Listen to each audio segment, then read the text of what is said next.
The federal criminal statute that enforces constitutional limits on conduct by law enforcement officers is 18 U.S.C. Section 242.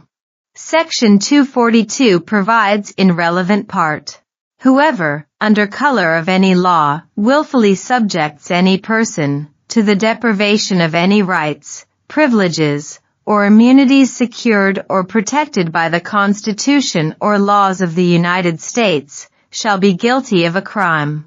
Title 18 U.S.C. Section 241 Conspiracy against Rights. This statute makes it unlawful for two or more persons to conspire to injure, oppress, threaten, or intimidate any person of any state, territory or district in the free exercise or enjoyment of any right or privilege secured to him, her by the Constitution or the laws of the United States, or because of his, her having exercised the same.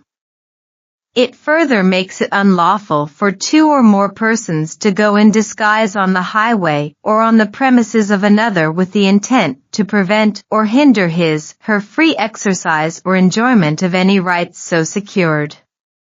Punishment varies from a fine or imprisonment of up to 10 years, or both, and if death results, or if such acts include kidnapping or an attempt to kidnap, aggravated sexual abuse or an attempt to commit aggravated sexual abuse, or an attempt to kill, shall be fined under this title or imprisoned for any term of years, or for life, or may be sentenced to death. Title 18 U.S.C. Section 242.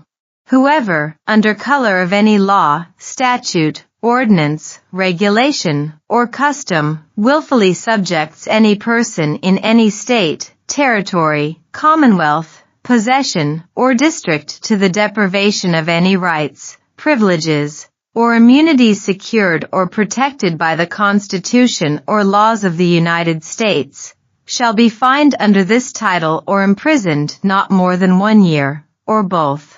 And if bodily injury results from the acts committed in violation of this section, or if such acts include the use, attempted use, or threatened use of a dangerous weapon, explosives, or failure to intervene.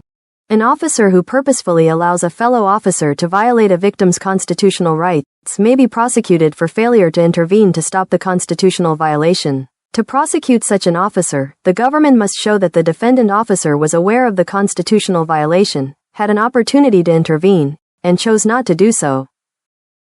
You know, ignorance of the law is not an excuse of the law either.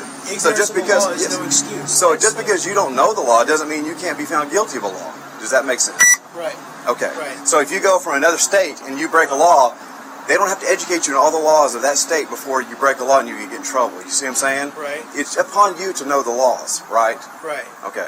Now we're here to help you and educate you about those things. Okay. But here's the deal. Once you've broken the law, basically what's going to happen is enforcement of the law is going to take place, and then you're going to become educated, right? Unless you've already educated yourself prior to that.